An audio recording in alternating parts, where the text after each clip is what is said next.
Star Trek: Strange New Worlds Season 3 adds TOS character to main cast. The Star Trek: Strange New Worlds panel discussion at San Diego Comic-Con has confirmed that a beloved Star Trek, the original series character, will join the regular cast of Season 3.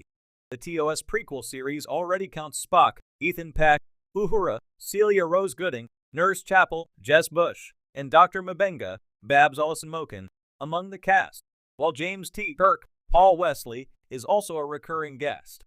Kirk's legendary Enterprise crew will be slowly brought together over the course of Strange New Worlds, with Season 2's finale introducing a young Montgomery Scotty Scott, Martin Quinn.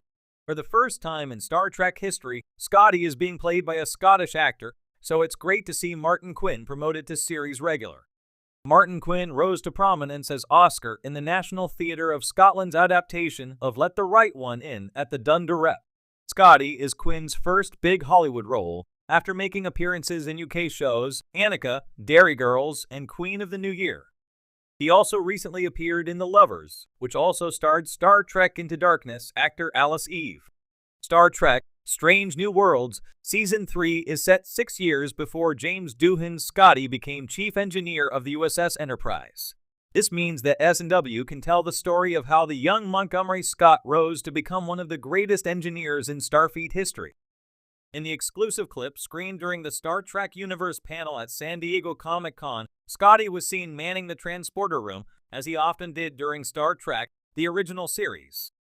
However, Star Trek Scotty is far more than the two-dimensional Scottish stereotypes and the oft-misappropriated "Beam me up, Scotty" catchphrase. He kept the USS Enterprise running for decades and was promoted to captain of the groundbreaking Excelsior project. The younger Scotty will presumably be working under his Starfleet Academy mentor, Commander Pelia, Carol Kane, who returns as a recurring character. By depicting the early career of Scotty, Star Trek: Strange New Worlds Season 3 can finally add some depth to Star Trek's most beloved Scottish character. Joan Collins played Captain Kirk's great Star Trek love and Batman's villain Dynasties. Joan Collins has an eclectic acting career, having played both a Batman villain and a love interest for Captain James T. Kirk, William Shatner, in Star Trek, the original series. Originating from the United Kingdom, Joan Collins moved to Hollywood in the mid-1950s, when 20th Century Fox studio executive Daryl Francis Zanuck offered her a 7-year contract. After she lost the lead role in Fox's epic Cleopatra to Elizabeth Taylor, Collins demanded to be released from her contracts and spent the 1960s as a freelance actress. As one of 20th Century Fox's most famous actresses of the time, Joan Collins appeared in some of the most iconic TV shows of the 1960s. Collins appeared in classic spy shows like The Man from UNCL in Mission Impossible. In 1967, Joan Collins joined the cast of Star Trek, the original series, for the classic episode, The City on the Edge of Forever, and delivered one of TO's most memorable guest performances. In that same year, she played a very different type of character opposite Adam West and Burt Ward in Batman, showcasing her versatility as a performer. It's no exaggeration to say that Edith Keeler was one of Captain Kirk's greatest loves. Kirk and Keeler meet in Star Trek, the original series, Season 1, Episode 28, The City on the Edge of Forever, when Kirk and Mr. Spock, Leonard Nimoy, travel back to the 1930s to intercept Dr. McCoy, DeForest Kelley, and prevent him altering history. There's an emotional connection between Kirk and Keeler, and it's a more tender romance than anything previously seen in TOS. Devastatingly, Spock realizes that Edith has to die to preserve the timeline, leading to the heartbreaking moment where Kirk prevents Bones from saving Keeler's life. The fate of Edith Keeler is one of Star Trek's cruelest deaths, and it's hard not to see how the tragedy played a role in Captain Kirk's fear of romantic commitment in the decades that followed. The City on the Edge of Forever is widely regarded as one of the very best episodes of Star Trek, the original series, thanks in part to Joan Collins. However, if it weren't for her kids, Joan Collins may have passed on Edith Keeler, as she told Star Trek.com in 2015. When I was asked to do Star Trek, I remember saying to my agent, "Well, what is Star Trek? I'd never heard of it." When I told my children, who were then about 2 and 4, that I'd been asked to do Star Trek, my daughter, who was the older child, jumped up and down and said, "Oh, Mom, you must do it. It's a great show." So that's why I did it. In the same year, Joan Collins played the Siren in Batman Season 3, Episodes 2 and 3, Ring Around the Riddler and The Wail of the Siren.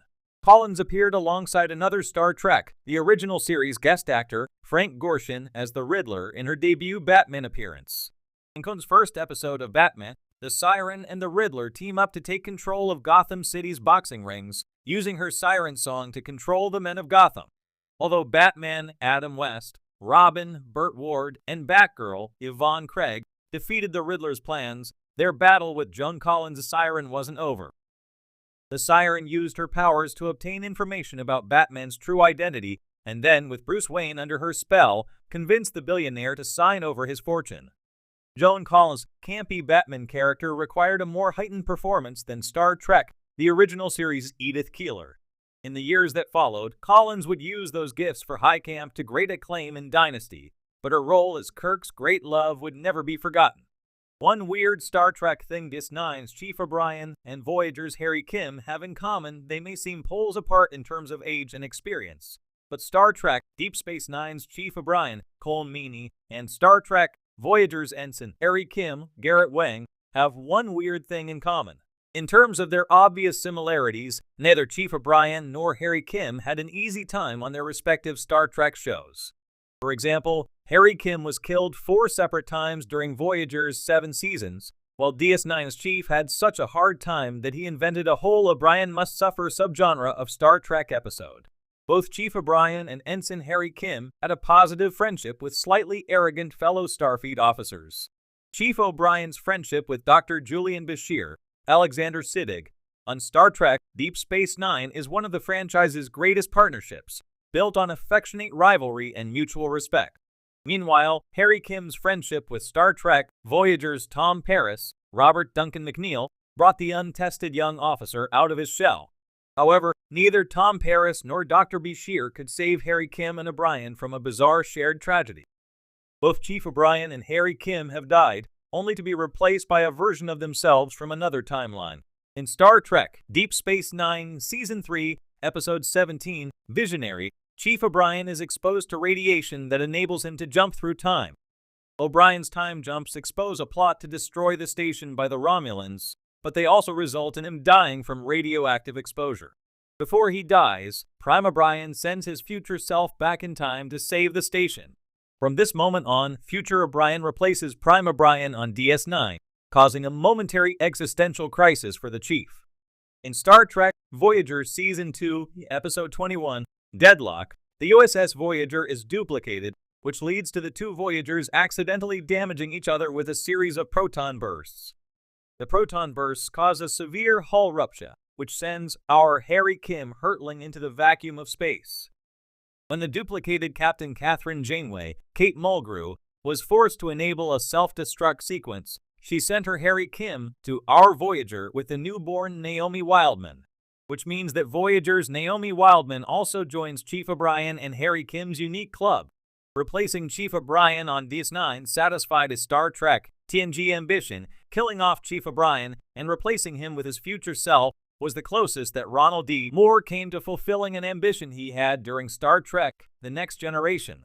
While working on TNG Season 6, Episode 24, Second Chances introduced Thomas Riker, Jonathan Frakes. Moore and the writing team considered killing off Commander William T. Riker and replacing him with his transporter clone.